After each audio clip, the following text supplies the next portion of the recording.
ಸಂವಿಧಾನಾತ್ಮಕವಾಗಿ ನೀವು ಕೆಲಸ ಮಾಡಕ್ ನಿಮ್ಗೆ ಯೋಗ್ಯತೆ ಇಲ್ಲ ಅಂದ್ರೆ ಹೋಗಿ ಕಾಂಗ್ರೆಸ್ ಅವ್ರ ಮನೆ ಬಸ್ವಿ ತೊಳಿರಿ. ನೀವು ನಿಮ್ಗೆ ಅದಕ್ಕೆ ಯೋಗ್ಯತೆನ ಅದಕ್ಕೆ ನೀವು ಪಡ್ಕೊಂಡಿದ್ದೀರಿ ಅಂತ ಹೇಳಲಿಕ್ಕೆ ಇಚ್ಛೆ ಪಡ್ತೇನೆ.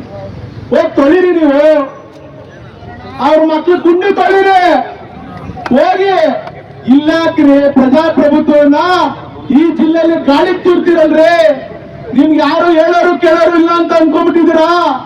ಜಿಲ್ಲಾಡಳಿತ ಇಲ್ಲಿ ಯಾರೋ ಮಾತಾಡಿದ್ರೆ ಅವ್ರ ಮೇಲೆ ಇಂಜೆಕ್ಷನ್ ತರೋದು, ಈ DC ಆಫೀಸ್ ಸುತ್ತ 144 ಸೆಕ್ಷನ್ ಹಾಕೊಳ್ಳೋದು, ಯಾವ ಪತ್ರಿಕೆಯವರು ಹೋಗಂಗಿಲ್ಲ, ಯಾವ ಪಕ್ಷದವರು ಹೋಗಂಗ್ ಕೇಳಂಗಿಲ್ಲ, ಯಾವ ಸಂಘಟನೆಯವರು ಹೋಗಿ ಕೇಳಂಗಿಲ್ಲ, ಯಾವ ಒಂದು ಮೆಮೊರಾಂಡಮ್ ಕೂಡ ನಿಮ್ ಕೈಲಿ ಈಸ್ಕೊಳ್ಳುವಂತ ಯೋಗ್ಯತೆ ಆ ಶಕ್ತಿ ನಿಮ್ಗಿಲ್ಲ ಅಂದ್ಮೇಲೆ ಯಾಕೆ ಈ ಜಿಲ್ಲೆಯಲ್ಲಿ ಕೆಲಸ ಮಾಡ್ತೀರಿ?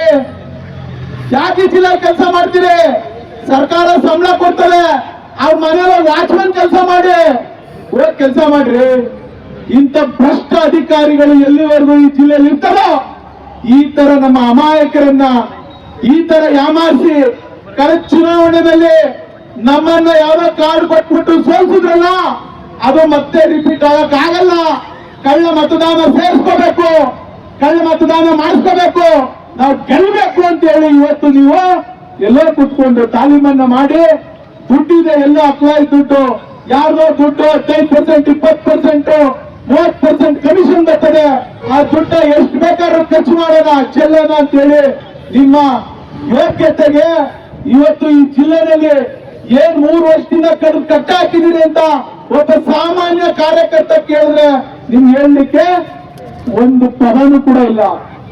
ನೀವು ಸುಮ್ಮನೆ ಈ ಜಿಲ್ಲೆಯ ನಾಯಕರುಗಳು, ಈ ಜಿಲ್ಲೆಯ ಶಾಸಕರುಗಳು ಏನ್ ಹೇಳೋದು ಅಂದ್ರೆ ನಮ್ ಕುಮಾರಣ್ಣನ ಬಗ್ಗೆ ಹೇಳೋದು, ಬಿಜೆಪಿ ಅವ್ರ ಬಗ್ಗೆ ಹೇಳೋದು, ಇಲ್ಲ ನಿಖಿಲಣ್ಣವ್ರ ಬಗ್ಗೆ ಹೇಳೋದು. ಇಷ್ಟೇ ನೀವು ಮಾಡಿರೋ ಕೆಲಸ. ಕಳೆದ 5 ವರ್ಷದಲ್ಲಿ ಈ ಜಿಲ್ಲೆನಲ್ಲಿ ನಾವುಗಳಿದ್ದಂತ ಸಂದರ್ಭದಲ್ಲಿ ಏನೇನು ಕೆಲಸಗಳನ್ನು ಮಾಡಿದ್ವಿ.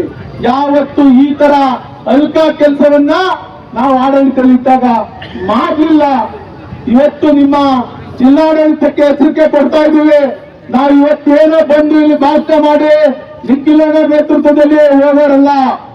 ಇವತ್ತು ನಾವು ನಿಖಿಲಣ್ಣರಿಗೆ ನಾವೆಲ್ಲರೂ ವಿನಂತಿ ಮಾಡ್ತೀವಿಡ, ಇದನ್ನ ಎಲೆಕ್ಷನ್ ಕಮಿಷನ್, ಕರ್ನಾಟಕ ರಾಜ್ಯ ಚುನಾವಣಾ ಆಯೋಗ ಇರ್ಬೇಕು, ಭಾರತ ದೇಶದ ಚುನಾವಣಾ ಆಯೋಗ ಅಲ್ಲಿವರೆಗೂ ತೆಗೆದುಕೊಂಡು ಹೋಗಿ ಇಲ್ಲಿ ನಡೀತಾ ಇರ್ತಕ್ಕಂಥ ಅಕ್ರಮವನ್ನ ನೀವು ಕಡಿವಾಣ ಹಾಕ್ಲಿಕ್ಕೆ ನಿಮ್ ಶಕ್ತಿ ಇದೆ. ದಯಮಾಡಿ ಆ ಕೆಲಸ ನೀವು ಮಾಡಬೇಕು ಹಾಗೆ ಅಂತ ಹೇಳಿ ತಮ್ಮಲ್ಲಿ ವಿನಂತಿ ಮಾಡ್ತಾ